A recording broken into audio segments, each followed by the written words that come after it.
Olá pessoal, tudo bem com vocês? Aqui é o professor Guilherme de Queiroz e nós estamos iniciando a nossa última aula dessa série, de aulas de revisão antes do início do segundo semestre, do cursinho federal. E esse é o momento que vocês, fazem aquele suspiro de pesar. Nossa, professor, que triste, que pena que está acabando. Mas a gente já está voltando, às nossas aulas agora em agosto. Então aproveitem esse tempo ainda para poder revisar as aulas que a gente já estudou, rever tudo aquilo que a gente viu até agora, fazer exercícios, praticar. Se tiverem dúvidas, podem deixar aí no comentário dos vídeos ou até mandar um e-mail para mim. Tá bem, pessoal? Vamos então começar a nossa aula de hoje.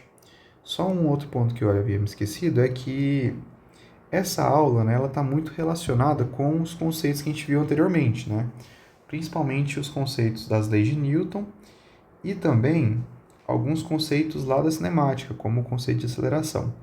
Então, se você ainda não se lembra desses conceitos, das leis de Newton e sobre aceleração, volta nas aulas lá, que a gente tratou sobre isso, e revisa um pouco, e depois você volta para assistir essa aula aqui, tá bom? Que vai facilitar bastante o seu entendimento. Gente, vamos lá. Antes de a gente começar a falar sobre momento linear propriamente dito, eu queria que vocês imaginassem uma pequena situação hipotética.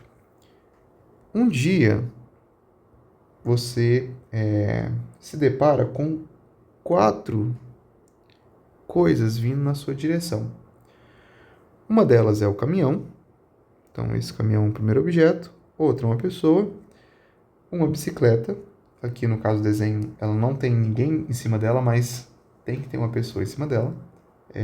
No caso, dirigindo ela, E nós temos também esse lindo carrinho aqui, um fusquinha amarelo. Esses 4 objetos vêm na sua direção, todos eles com a mesma velocidade. Nós vamos supor aqui uma velocidade igual para todos eles, que a gente vai supor que é uma velocidade de 30 km por hora. E todos eles têm essa mesma velocidade. Então, V1 é igual a V2, é igual a V3, é igual a V4. Então, todos eles têm essa mesma velocidade, que é de 30 km por hora. Ah, professor, mas a pessoa nunca vai correr essa velocidade. Gente, é só uma situação hipotética. Nessa situação, se você tivesse que parar um desses objetos, qual deles você escolheria para poder parar? O caminhão, a pessoa, a bicicleta ou o carro? A resposta parece muito intuitiva, muito fácil. Nossa, professor, claro que eu pararia a pessoa, Seria muito mais fácil. E realmente a pessoa seria mais fácil. Então, a gente vê aqui que para a gente parar um objeto, uma das características que a gente vai analisar é a massa desse objeto. Por quê?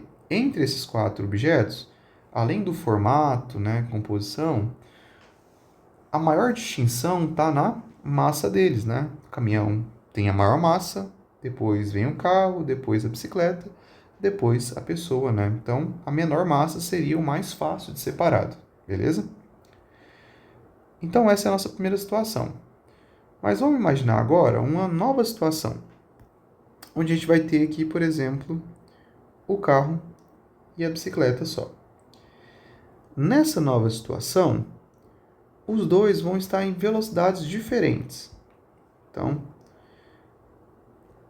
o carro vai estar em uma velocidade de 2 km por hora. Não, uma velocidade menor aqui. 0,1 km por hora.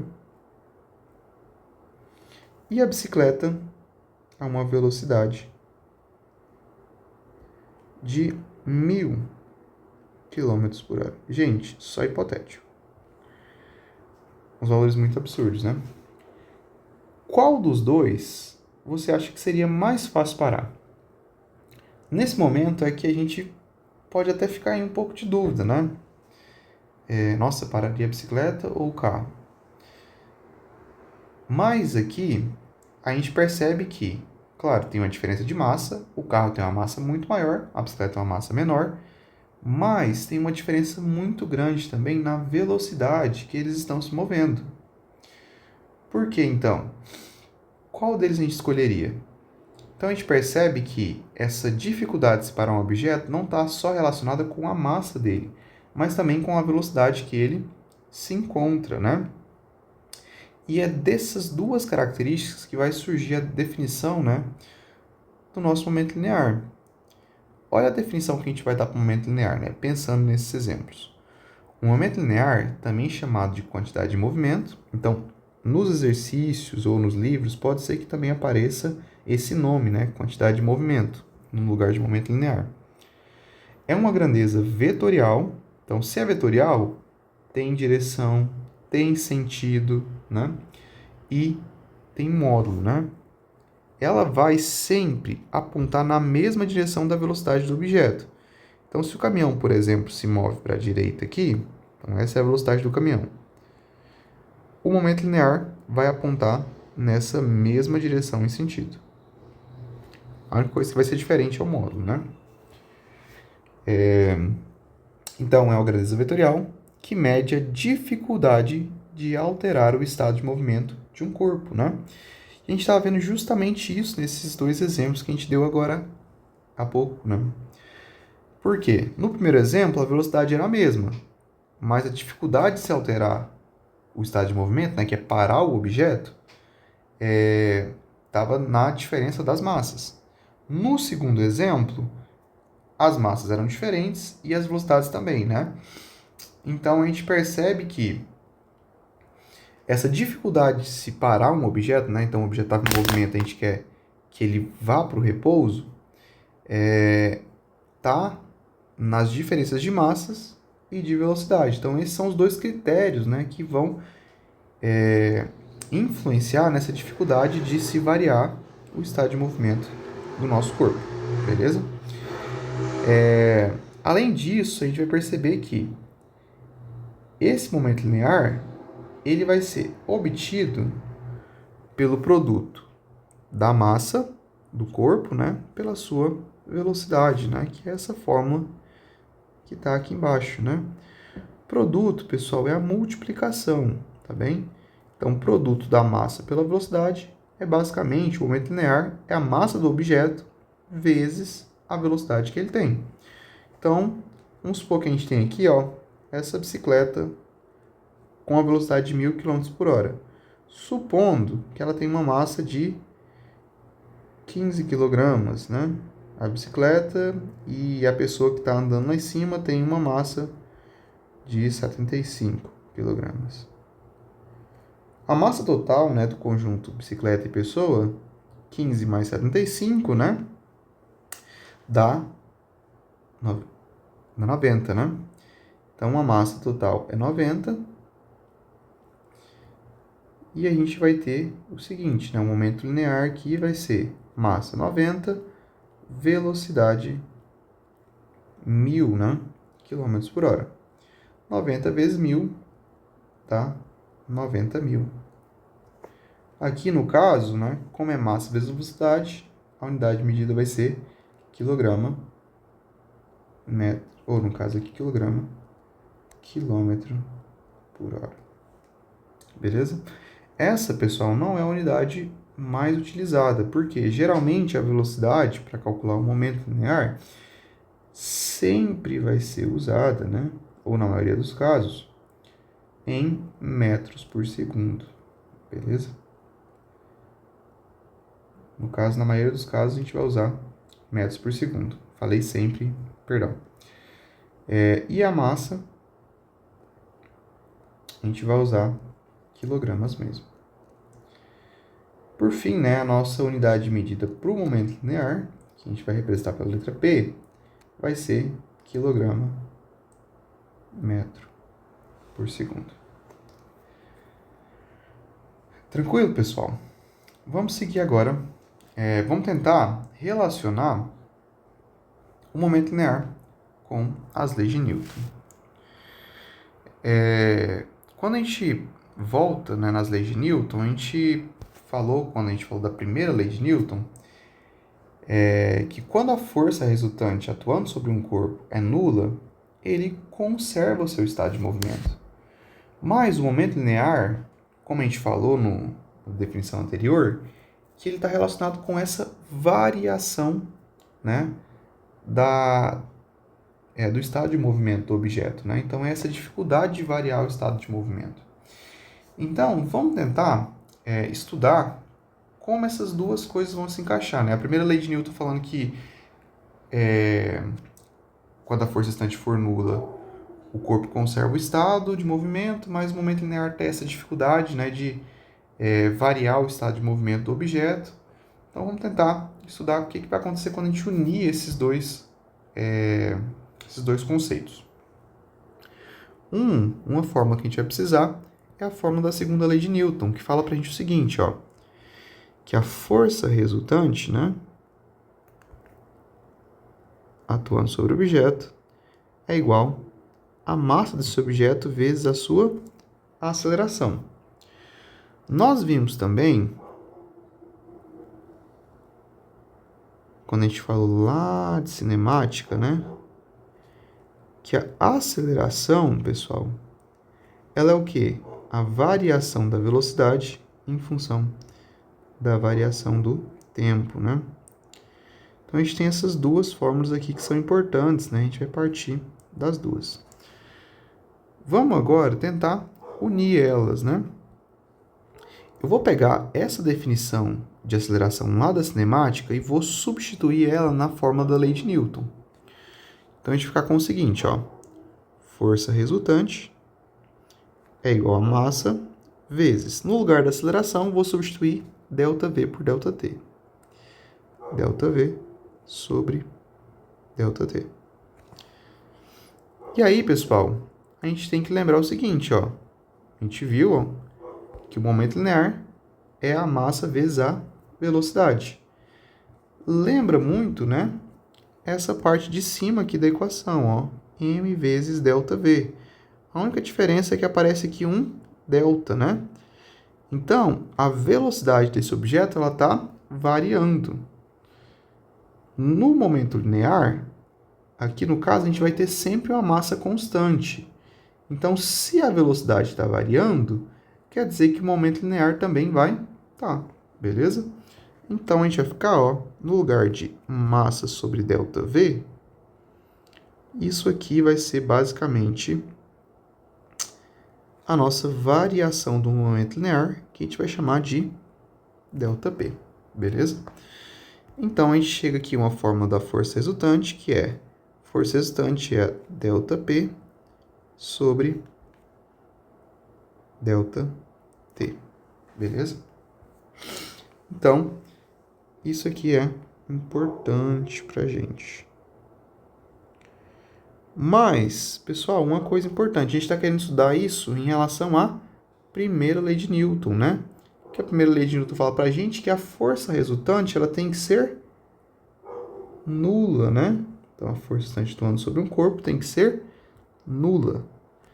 Então, vamos pegar essa formulazinha que a gente acabou de chegar aqui e aplicar ela, né, em um contexto de primeira lei de Newton. Então, aqui, primeira lei de Newton.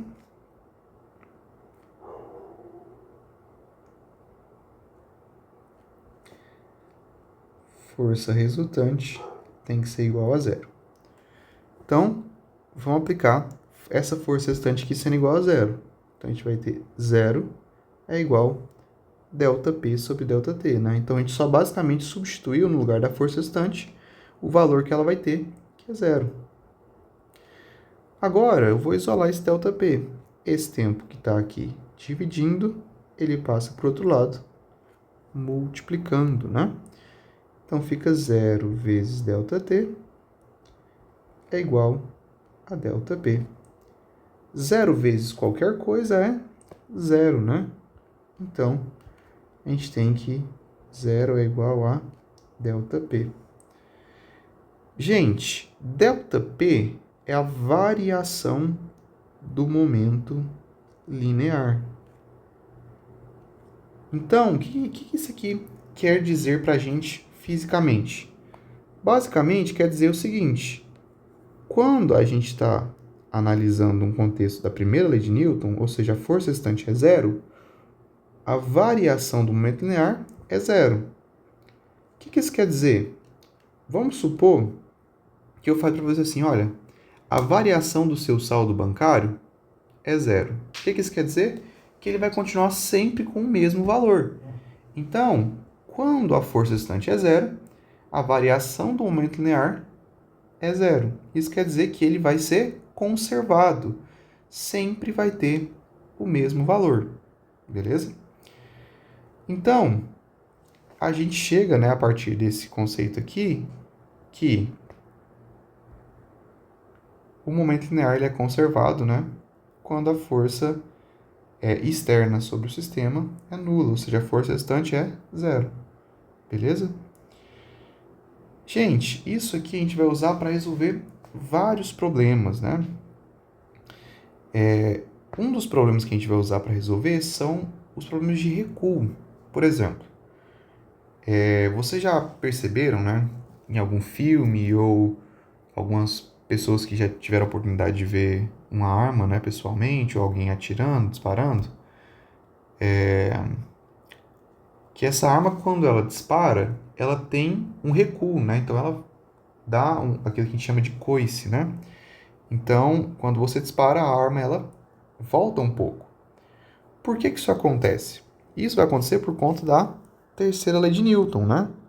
Então, vamos supor que essa aqui é uma pistola, né? E ela vai disparar um projétil que está aqui no interior dela.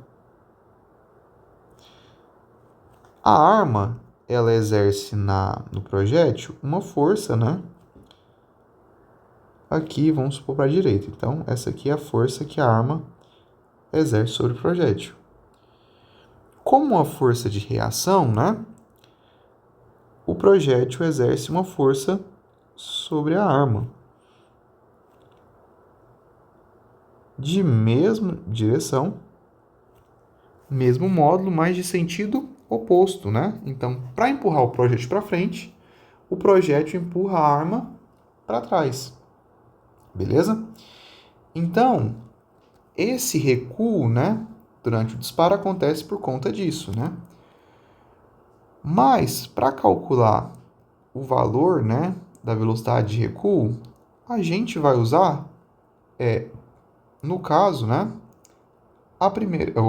a lei da conservação do momento linear, beleza? E por que ela é válida nesse caso? Aqui, se a gente fosse olhar só para o projétil, a força restante não seria zero. Por quê? Só teria uma força, né, atuando sobre ele, que é a força que a arma exerce, né? Que é a força F1. Mas quando a gente considera o conjunto arma e projétil, essa força F2 e essa força F1, elas se anulam, né? Porque uma aponta para a direita e a outra aponta para a esquerda, né? E elas têm o mesmo valor. Então, dessa forma, a gente consegue, né, aplicar a conservação do momento linear, porque ΔP vai ser igual a zero, né? Então, vamos tentar resolver esse exercício aqui, né? Então, vamos lá.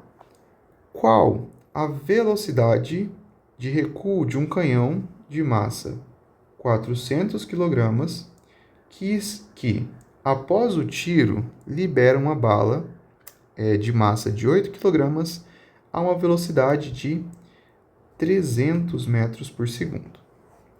Então, vamos lá. Gente, o exercício falou para a gente que a massa desse canhão é de 400 kg, que ele vai disparar uma bala, massa da bala, de 8 kg, que no caso aqui, né, a velocidade da bala após o disparo, né, é de 300 metros por segundo. E a gente quer saber qual é a velocidade do canhão nessa situação, tá bem?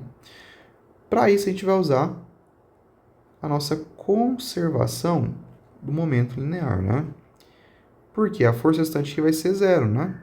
Porque a mesma força que o canhão exerce sobre a bala exerce sobre o canhão, né? Como é uma lei de ação e reação, essas duas forças vão se anular quando a gente considera os dois juntos, né? Então, vamos lá. A gente sabe que a variação do momento linear, então ΔP, tem que ser igual a zero.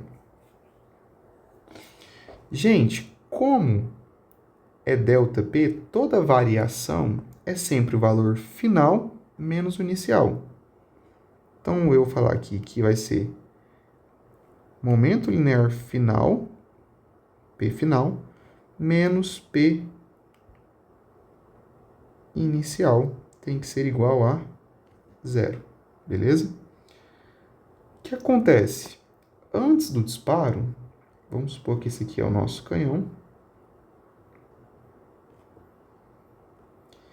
E aqui dentro está a nossa bala. Antes do disparo, pessoal, os dois estão parados, né? Então, o canhão e a bala estão parados. O que isso quer dizer? O momento linear, ele é calculado como? O momento linear é a massa vezes a velocidade, beleza?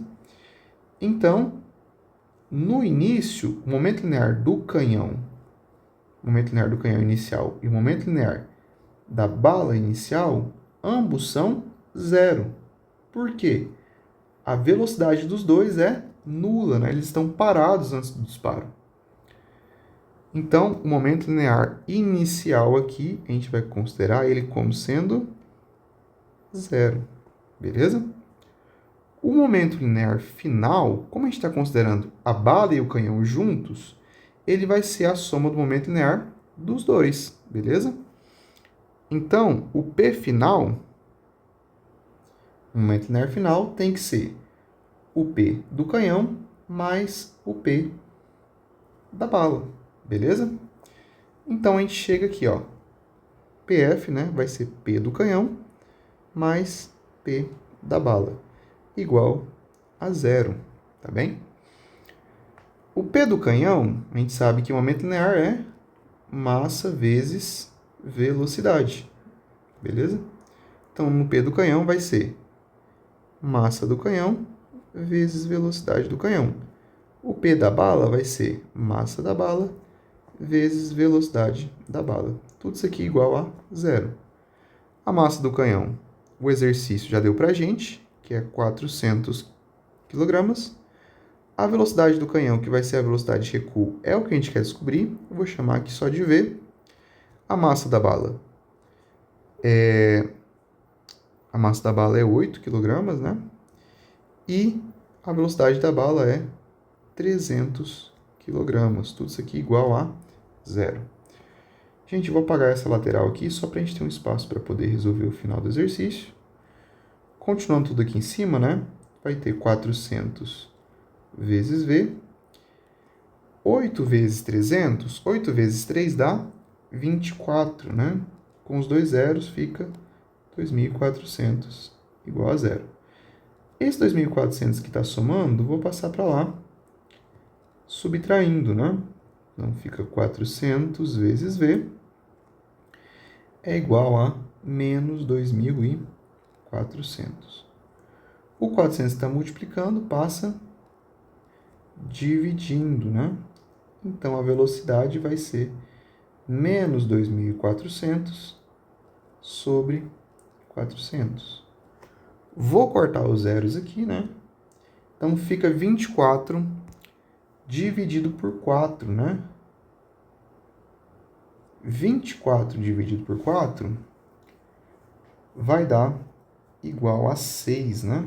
Então, a velocidade aqui é menos 6 metros por segundo. Mas, professor, por que que isso aqui ficou negativo? Gente, pensa comigo. O momento linear ele é uma grandeza vetorial, né? Então, ele também leva em consideração os sentidos dessas velocidades. Quando o canhão é disparado, né? Então aqui está a bala e aqui está, por exemplo, o canhão. A bala, ela foi empurrada aqui para a direita. E o canhão ele vai ser jogado para trás, né? Então, é uma velocidade de recuo do canhão. Então, a velocidade do canhão ela vai ser no sentido contrário, né? Por isso que a gente considera ela como negativa, né? Então, ela está apontando na direção contrária. Por isso que fica menos 6, né? Então, o menos aqui é só indicando a direção. Então, a gente fica com letra E, 6 metros por segundo. Beleza, pessoal? Então, nós encerramos por aqui a nossa aula sobre momento linear.